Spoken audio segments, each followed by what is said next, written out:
Hi, everyone. This is Lisa Haven, and I've got a very urgent report to share, and that is this. Is President Obama ready to hit the go button on political dissidents? He's already targeted us on mainstream media, on the internet with SOPA and PIPA trying to censorship our speech via Facebook and Twitter. We're being censored out the wazoo.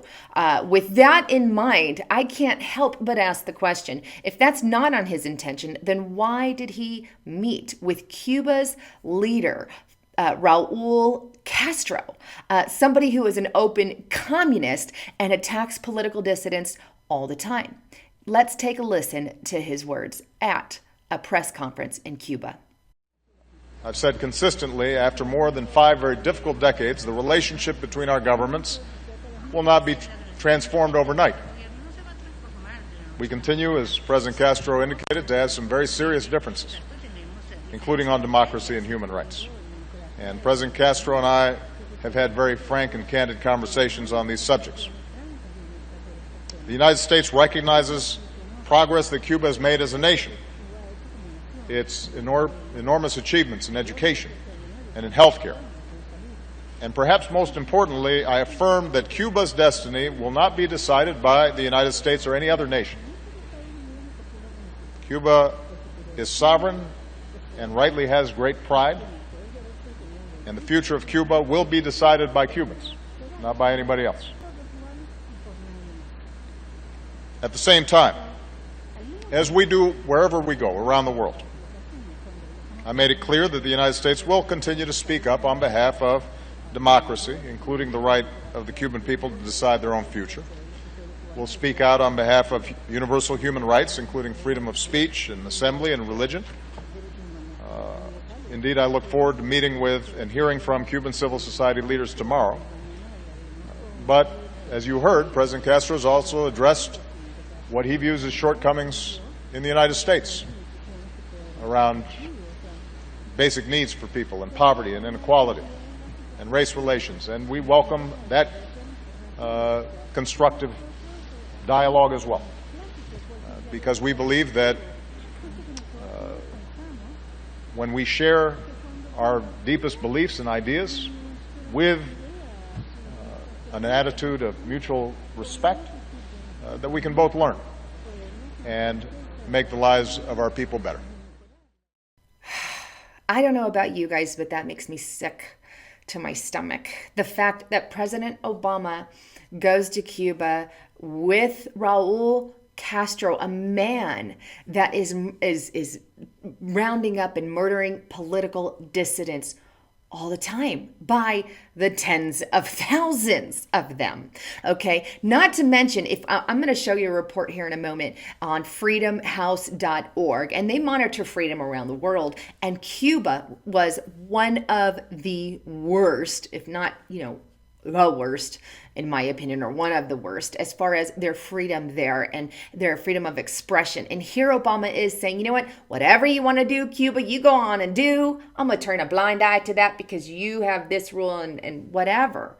Meanwhile, tens of thousands of people are dying because of their view against the government there.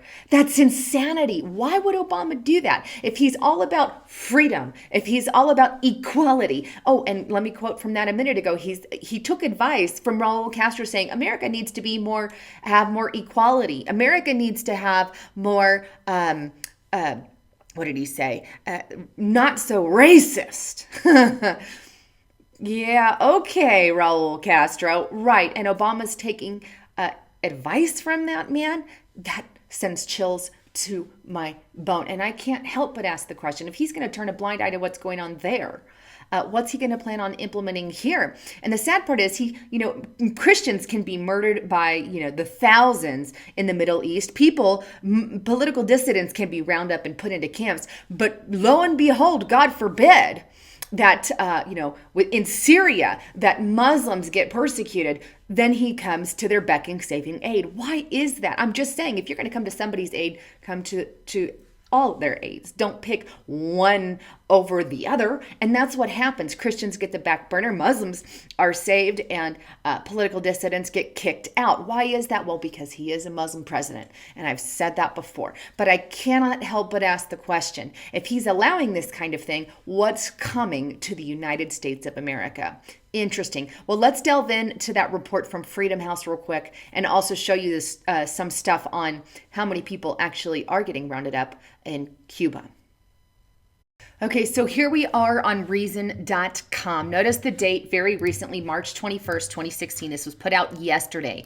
Raul Castro denies Cuba holds political prisoners at press conference with President Obama. I want to laugh that off. A dictator makes incredible claim a day after scores, 8,000, I believe to be exact, were arrested. A joint press conference with President Obama in Havana this afternoon, Cuban President Raul Castro denied that Cuba held any political prisoners. And he even said, give me a list and, we'll discuss this. Totally not the case. Let me show you this other report here. No political prisoners in Cuba, huh? Raul Castro. Yeah, okay. 8,000 this last year alone.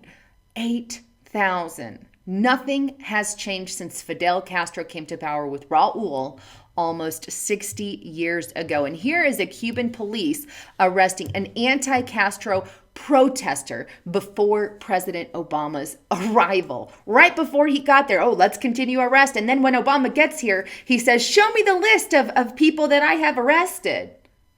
Hello? Like he's going to provide a list anyway, right? But there is a woman who obviously was arrested. The reports go on. I don't want to read, and this is by WND News up here. So come and read this report because I highly recommend it. Now let's go to Freedom House. Let me fix the screen here. All right, and this is on Freedom in the World for 2016, very recent. Please come and check this out too. If you want to see where we rate, it's I think white and then yellow. I forget the color codes. Oh no, it's in this map. Let me show you. Here, it's green is free, yellow partly free, and purple not so free. We actually hit the yellow scale, I believe, last year. So we flip-flopped before. But there we have it. And notice Cuba right here is not free at all. It is in that purple range. And let me show you. Here's the actual score for Cuba. 0 is the worst, 100 is the best. Cuba scores a 15 as far as freedom is concerned. Political rights 7, civil liberties 6, and freedom rating 6.5. The worst you can get on these last 3 is a 7. It has the worst in political rights, absolute worst. In comparison to the USA here, I guess, let's scroll there so you have an idea of what you compare it to. 0 is the worst, 100 and the best. We're at a 90 and a 1 on everything else. I would second that to a 2 or 3 at some point soon. Let's compare it to, say, Russia, so you have an idea. There's Russia there. Let's Saudi Arabia right here. They got a score of 10 and a 7 in everything. So they're at that level of Saudi Arabia as far as freedom is concerned. So there you have it. As far as freedom is concerned, Obama is being buddy-buddy and making friends with absolutely the wrong person. He's done this, in office since day one, bowing down to the Saudi prince, going over and, saying, doing what he's doing in Cuba. I think he is preparing the world stage for making America more of a third world country, for, bringing in more political dissidents targeting. We already know they've created lists. It's called Main Core and other lists, of which they're already putting us in files saying this person is more likely to do this. And they use your Facebook profile to do that as well. I know there's a system that they are trial running. I don't know if it's been fully implemented, where Facebook, they'll give you a color code. What kind of dissidents are you? And so we're being labeled, we're being targeted, we're being pushed into this box. And that's what the FEMA camps are for. People say, FEMA camps are not real. They're real. Now, the number of FEMA camps is, the maps that exist out there I wouldn't say there's way more many on the map than there actually are. On that map, what they do is they list places that can be converted. I like to just say, hey, let's look at the ones that are actually there. And yes, they can convert places, absolutely, and they will. But definitely, they're empty and prepared and ready for a reason. Not to mention who President Obama just put in pulled up for his Supreme Court nominee, Merrick Garland, very anti-gun. Goal number one is to take the guns away from the American people. When they accomplish that, then they can round up if they so deem. Now, will that happen? I don't know. Once again, I like to just say, give it time. I don't know. We will see. But when he's making buddy comments with people like Cuba, Raul Castro, I have an issue with that. I really do. Now, hopefully he gets out of office and we don't have to see his face anymore. And hopefully we get somebody like Trump in there who I hope will change this country and make it better. And then I'm very hopeful that we've got time left. Anyhow, wanted to bring you the latest on that. And not to say that I believe we're all going to be rounded up. No, but we can be targeted. We're already being targeted. We're already being put on lists. So something to think about. And that is step one before they start making movement. So we're there already. And that's why I want to bring it to your attention. Anyhow, if you haven't checked out my sponsors, please do so. There's lots of great products. One of the most recent ones I'm taking is getthetea.com. He is one of my main sponsors here. But this is the latest. It's Life Change Blood Purifier. Great stuff. It's a bunch of capsules you take, but it helps relieve cold, viruses, headaches, and ulcers. And it purifies your blood, and it's all organic.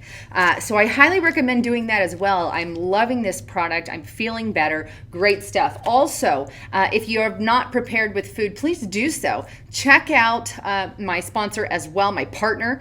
It's foodforliberty.com/haven, and get prepared with food and water. Anyhow, thanks again for tuning in, and don't forget to subscribe.